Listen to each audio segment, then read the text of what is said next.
Her husband vanishes one day out of the blue. He was there, and then he wasn't.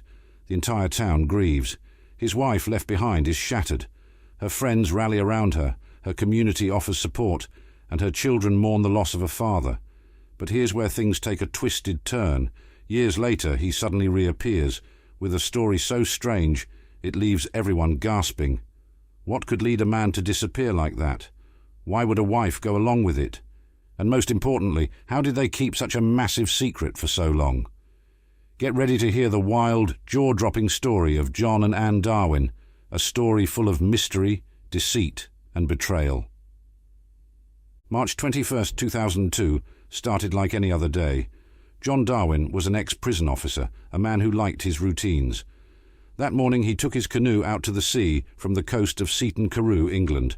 Hours passed, and there was no sign of him. His wife, Anne, was the first to raise the alarm, worried that something had gone terribly wrong. The Coast Guard was alerted, and search teams scoured the area. They combed through the cold, choppy waters of the North Sea, hoping to find him, or at least some trace of his canoe. But there was nothing. For days the search continued, but they came up empty-handed. Days turned to weeks, and as hope dwindled, the authorities and John's family accepted the grim reality. John was gone. His death was presumed, and his family prepared to say goodbye. But was he really gone?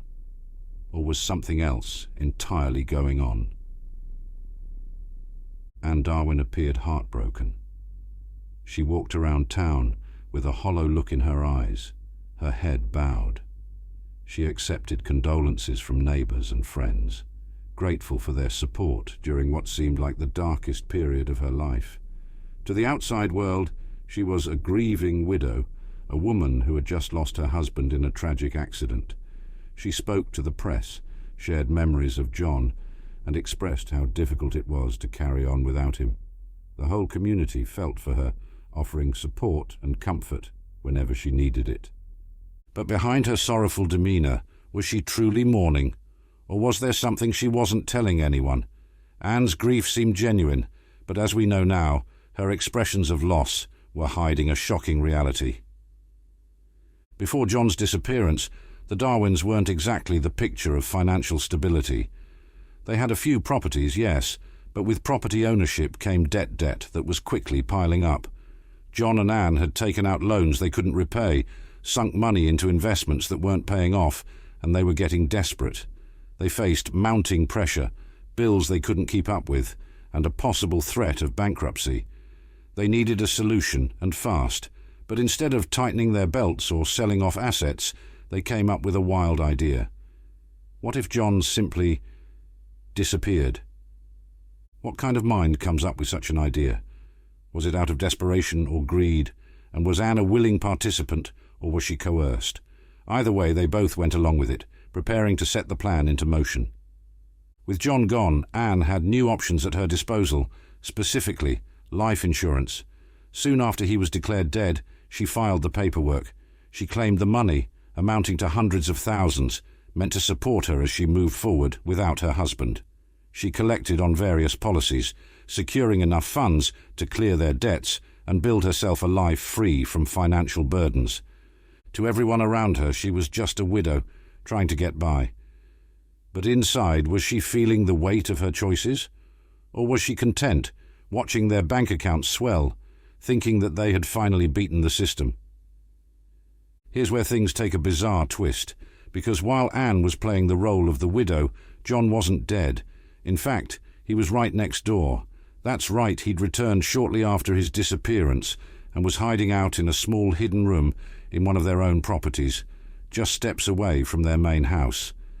Imagine sneaking around in your own neighborhood, hiding from neighbors, avoiding detection, and living in complete secrecy. But that's what John did. He was careful, keeping a low profile and never venturing out during the day.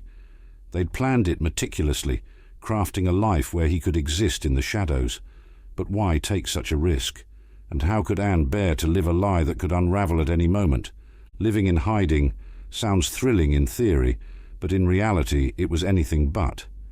John spent most of his days confined to a small, dark space, unable to enjoy the freedom he'd sacrificed everything for. He had to avoid any noise, any signs of life that could alert neighbours or visitors. Anne would bring him food, supplies, whatever he needed. Their lives became an elaborate game, a carefully orchestrated dance of lies and secrecy. Every day must have felt like walking a tightrope, one misstep, one small slip, and it would all be over. But how long could they keep it up? Could you live like that, with every moment on edge, knowing that any second your entire world could crumble? 5 years in hiding takes a toll. The Darwins wanted a fresh start, a new life somewhere far away. So they set their sights on Panama. It seemed perfect, warm, distant, and a place where no one knew them. They researched it, plotted their move, and even began buying property under fake names. They started using aliases, new identities, all to create a future where they could finally live openly again. But creating a new life isn't as easy as it sounds. Paperwork, visas, finances, all of it complicated their plan. Did they really think they could just slip away and start over? Or was it just another part of their fantasy, a dream they hoped would come true? John and Anne thought they were safe. They'd bought a plot of land in Panama and were starting to make arrangements to settle in this new life. But in a moment of what must have felt like harmless excitement, they made a critical mistake. While viewing property with a real estate agent, they posed for a photograph together. It seemed innocent enough at the time, just a snapshot to remember a step toward their new future. But fate has a funny way of catching up with you. That photograph, taken without a second thought, ended up online, where it somehow made its way back to England. And when people saw it, the shock was immediate. A man who was presumed dead posing with his widow in Panama, a picture worth 1,000 words, and in this case, 1,000 suspicions. That one photograph started a ripple that would unravel everything.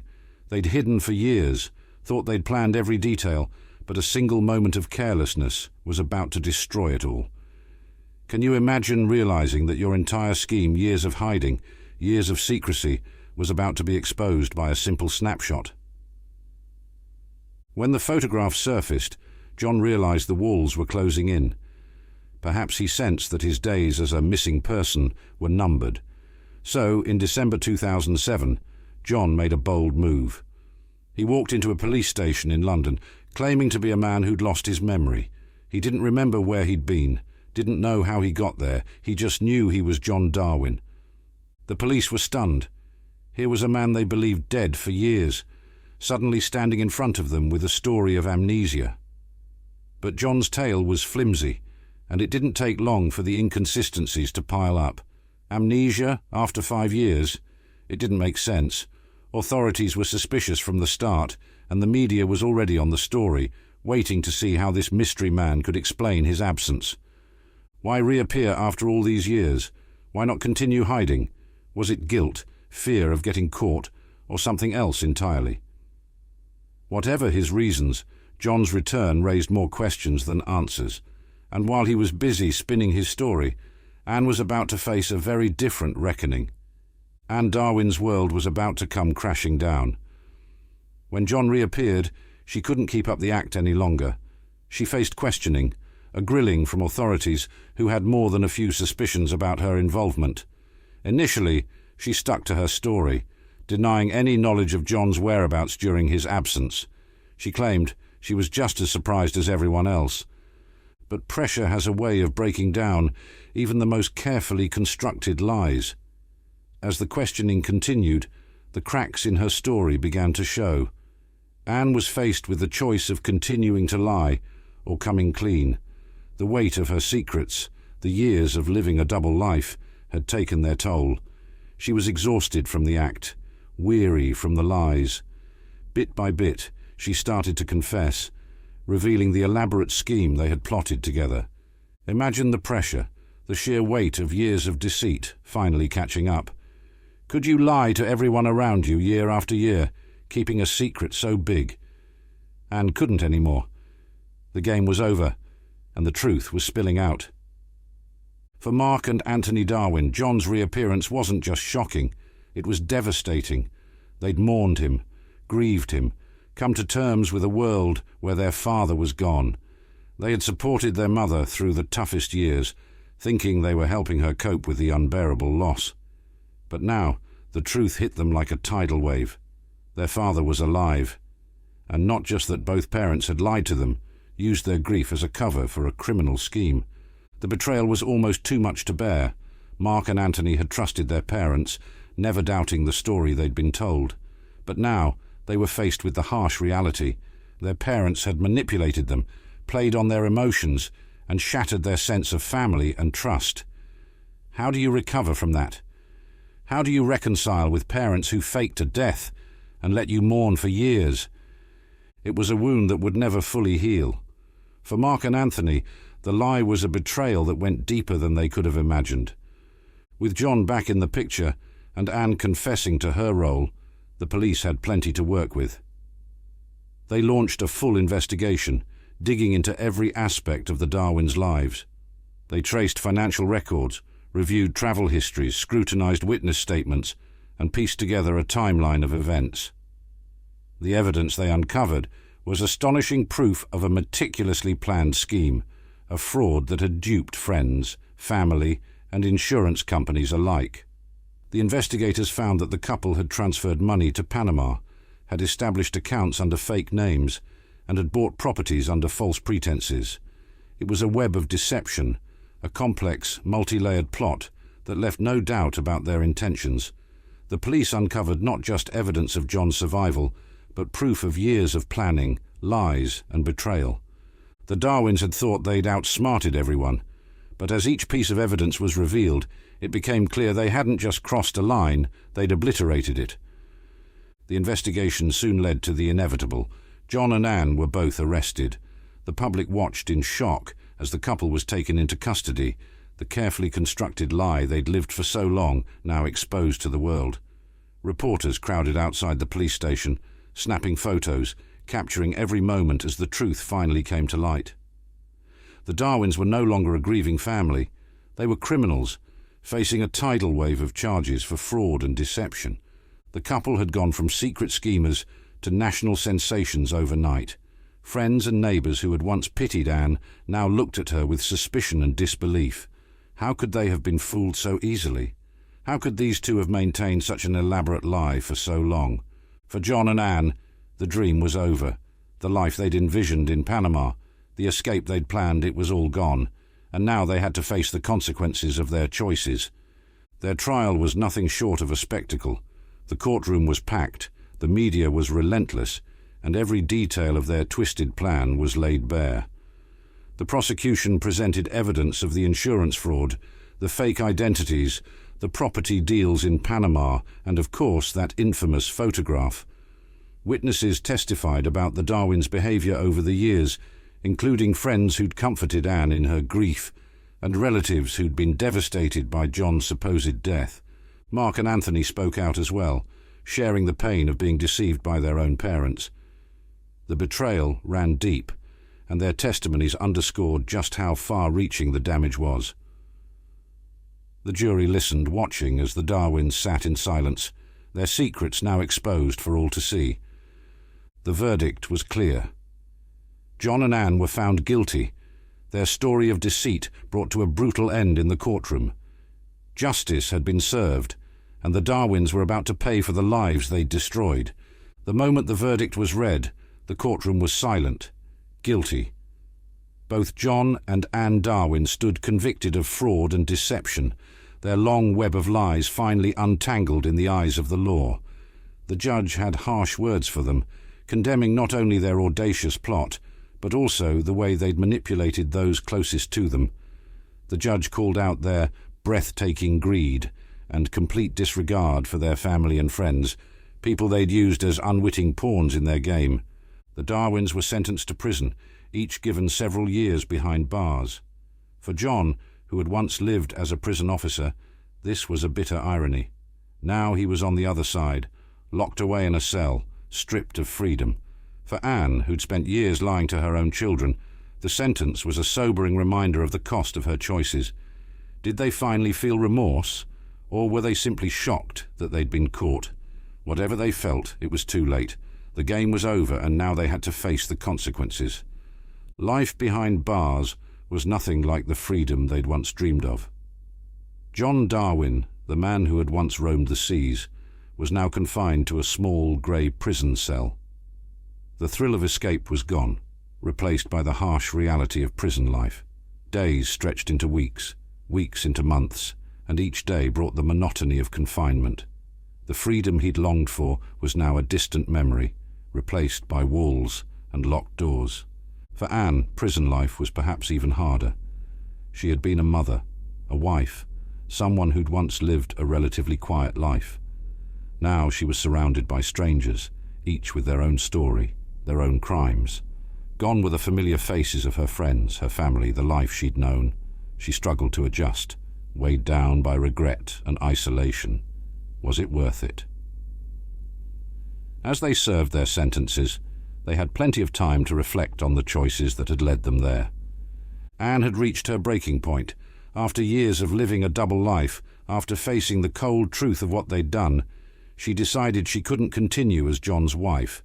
While they were both still serving their sentences, Anne filed for divorce, seeking to cut ties with the man who'd led her into this mess. It was a painful decision, but for Anne, it was necessary. She wanted to leave behind the life of deception, to put distance between herself and the lies they'd lived. For Anne, this divorce was a step toward reclaiming her identity, a chance to start fresh without the weight of John's influence. She knew it wouldn't erase the past, wouldn't undo the pain they'd caused, but it was a beginning, a way to separate herself from the tangled web of their story. Would it be enough to heal the wounds? Only time would tell. After serving her time, Anne emerged from prison with a desire to change, to rebuild her life from the ground up. She didn't want to be defined by her past mistakes. She began working with charities, especially those focused on animal welfare, dedicating her time and effort to causes she believed in. For Anne, this was a way to atone, to give back, to find a new purpose. She hoped that by helping others, she might begin to make amends for the lives she'd hurt. Her sons, Mark and Anthony, were still distant, the wounds of betrayal fresh and deep. But Anne was determined to try and mend those relationships, to show them that she was more than the mistakes she'd made. It was a slow process, filled with difficult conversations and painful memories, but she kept trying, hoping that one day they could move forward. Could she ever fully escape the shadow of her past? Perhaps not. But she was committed to facing it head-on. John, however, took a different path. Upon his release, he decided he couldn't stay in England, surrounded by the memories and people who knew his story. So he left for the Philippines, seeking a fresh start in a country far from his past. There he remarried, began a new chapter, and tried to distance himself from the man he once was. He built a life in a quiet town, blending into a place where no one knew his name, where he could finally escape the notoriety he'd earned in England. But could he really escape his past? No matter how far he travelled, the name John Darwin was known far and wide. People would recognise him, whisper his story, point him out as the man who faked his own death. It was a legacy he could never fully outrun, a name forever tied to lies and deception.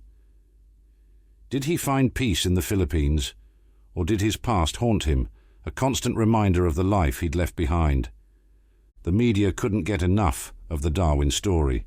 From the moment John reappeared, journalists and news outlets across the world picked up the story, and it spread like wildfire.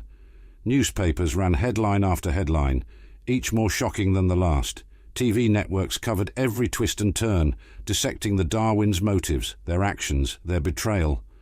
The public was captivated, glued to their screens, following each new development with bated breath. The story was more than just a tale of fraud. It was a drama, a real-life thriller, with all the elements of a Hollywood movie. People couldn't believe that a man had faked his own death, lived in hiding, and then tried to start a new life in a foreign land. The public's fascination was insatiable, and the media kept feeding it, turning the Darwins into infamous figures, faces known to everyone. Their story became a symbol of greed and deception, a tale people would remember for years to come. The story was so sensational, so unbelievable, that it even inspired a TV drama. ITV produced The Thief, His Wife and the Canoe, a series that retold the Darwin story for a new audience. Viewers tuned in, captivated by the real-life drama brought to the screen. The actors portrayed John and Anne, bringing their lies, their schemes, and their betrayals to life in vivid detail. People watched as the story unfolded, some for the first time, others reliving the tale they'd followed years before. The series didn't just tell a story, it reignited public interest in the Darwins, sparking discussions, debates, and analysis. People questioned their motives, wondered how they could have lived such a lie, tried to understand the psychology behind their actions. It was a reminder of just how deeply their story had resonated with the public, how much it had captured the imagination of people everywhere. But could any TV show truly capture the madness of their lives? Or was the reality even stranger than fiction? Anne Darwin wasn't ready to let her story be told by others. After serving her prison sentence, she decided to write her own account, a memoir she titled Out of My Depth. In the book, she revealed her side of the story, her regrets, her reflections on the choices she'd made, and her attempts to come to terms with the path she and John had taken. She poured her heart into the pages, sharing the guilt she carried, the pain of her betrayal, and the deep remorse she felt for deceiving her sons. Anne's memoir was a raw, emotional look into the life of a woman who had once been willing to sacrifice everything for financial gain, only to find herself trapped in a prison of lies. She described the pressure she felt, the influence John had over her, and the moments when she wanted to back out, but felt she couldn't. In some ways, the book was an attempt at redemption, a way to make amends with her children and with herself, but for many it wasn't enough. Readers reacted with a mix of emotions. Some saw Anne as a tragic figure, a woman manipulated by her husband into a scheme she couldn't escape. Others saw her as equally guilty, a woman who had gone along with the deception willingly, knowing full well the pain it would cause. The memoir sparked debates, discussions, and strong opinions. Could words on a page really make up for years of lies? Or was it simply too late for Anne to win back public sympathy? When John and Anne conceived their plan, they'd seen the insurance payouts as their ticket to financial freedom, but as the truth unraveled, so did their financial stability. The insurance companies weren't about to let such a blatant fraud go unpunished. Legal teams pursued the Darwins, seeking to reclaim every pound they'd fraudulently collected. They filed lawsuits, demanded repayments, and took every measure possible to recover the money. The Darwins found themselves facing not just prison time, but also financial ruin. Every penny they'd gained from their scheme was being clawed back. They lost their properties, their assets, and whatever savings they'd managed to secure. The debts they'd tried to escape came back to haunt them, but this time with interest. The dream of financial freedom they'd sacrificed so much for had turned into a nightmare of relentless debt and legal battles. In the end, John and Anne were left with less than they'd started with, stripped of their wealth, their freedom, and the trust of those they loved. The financial consequences of their actions were a bitter reminder of the cost of deceit. They'd played a high-stakes game, but the outcome was far from the freedom they'd envisioned. Was it worth it? In their quieter moments, did they realize just how hollow their dreams of wealth had been? The Darwin case didn't just captivate the public, it intrigued psychologists and experts in human behavior. What drives a couple to hatch such an elaborate scheme? How does one convince their partner to fake a death, lie to family, and maintain a massive deception for years? Psychologists analyzed the Darwins, trying to understand the minds behind the crime. Was it simply greed? Or were there deeper, darker motivations at play? Experts suggested that financial stress and desperation likely played a huge role.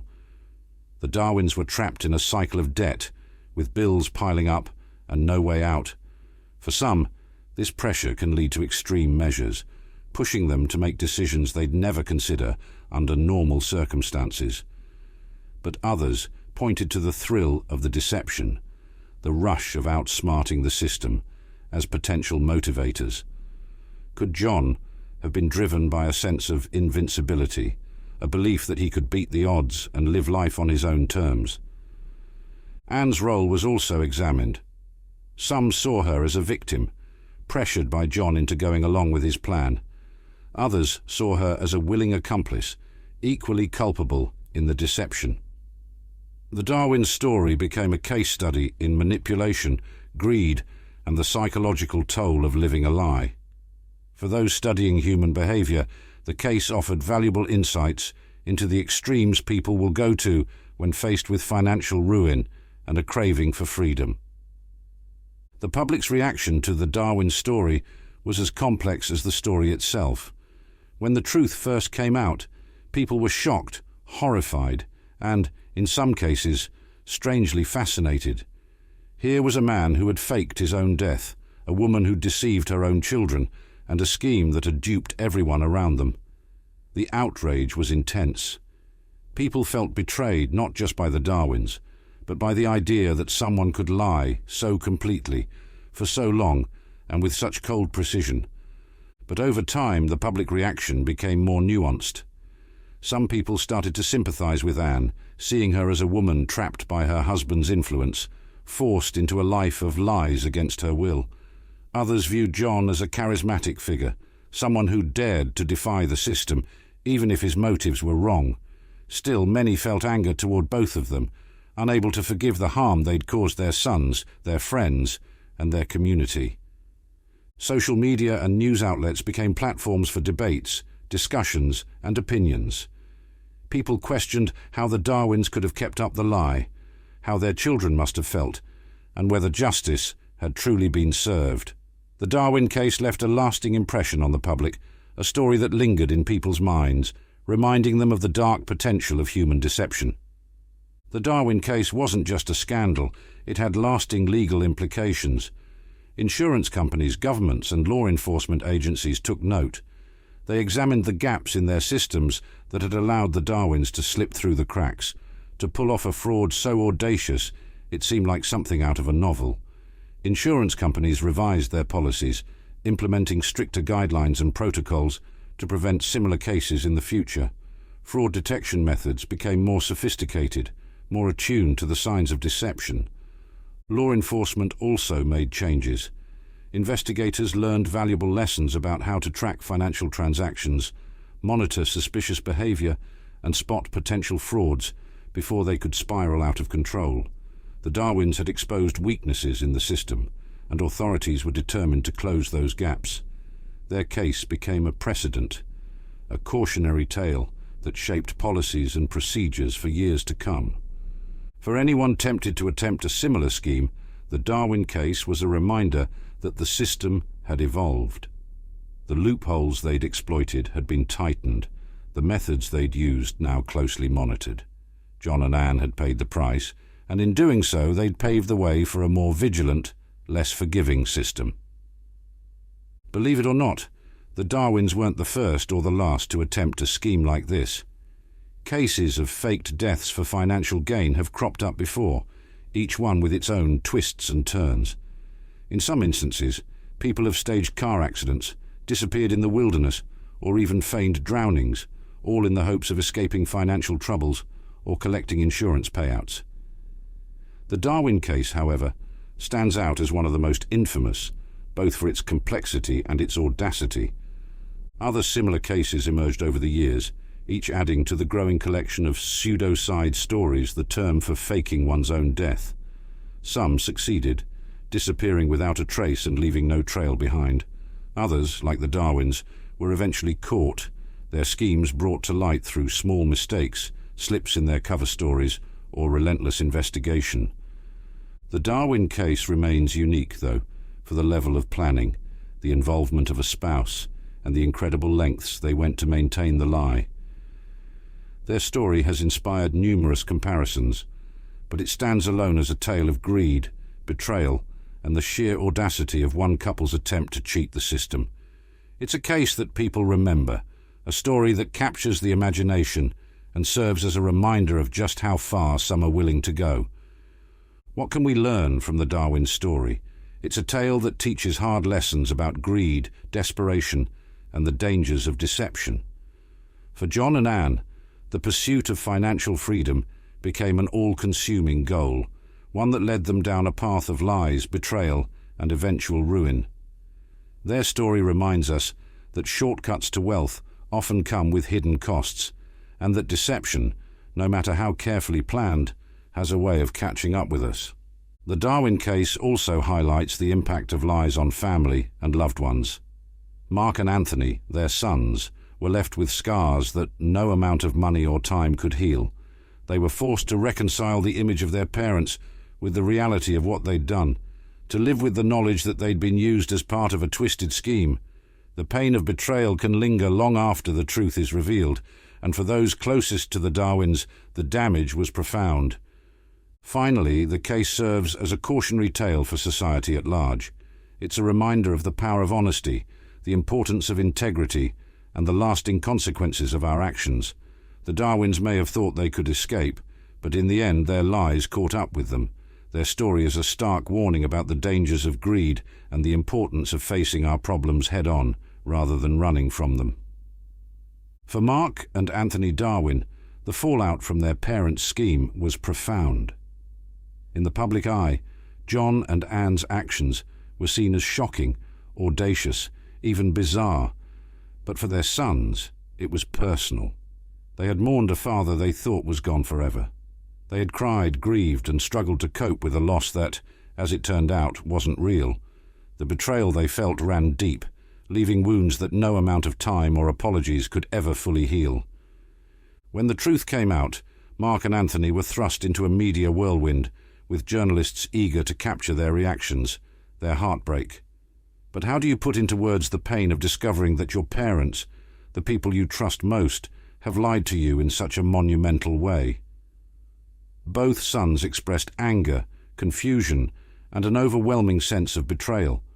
They struggled to reconcile the people they had known and loved with the parents who had coldly manipulated them as part of a criminal plot. Even years after the truth came to light, the scars remained. Mark and Anthony distanced themselves from their parents, trying to rebuild their lives in the wake of the deception. The betrayal had left them with trust issues, an emotional burden that would likely never fully fade. For the Darwin sons, their parents' choices were a reminder of the lasting impact of lies, a reminder that some wounds never truly heal. The story of John and Anne Darwin isn't just a tale of crime, it's a reflection of human nature, of the lengths people will go to when backed into a corner. What started as a desperate plan to escape financial ruin spiraled into a web of lies so deep that it destroyed the lives of everyone around them. John and Anne thought they could cheat the system, but in the end, the system and the truth caught up with them. Their story serves as a reminder that shortcuts to success are often paved with regrets, and that the people we betray in our pursuit of wealth are often the ones closest to us. In the Darwin case, the real victims were the people who trusted them, the family who mourned them, and the friends who believed in their innocence. It's a story that leaves us asking ourselves, how far would we go to escape our troubles? What sacrifices would we be willing to make? And when we weigh the cost of deceit, is it ever truly worth it? If you found this story as captivating as we did, make sure to like, comment, and share. Don't forget to subscribe to our channel for more gripping tales, and hit the bell icon so you never miss a story that leaves you questioning the world around you.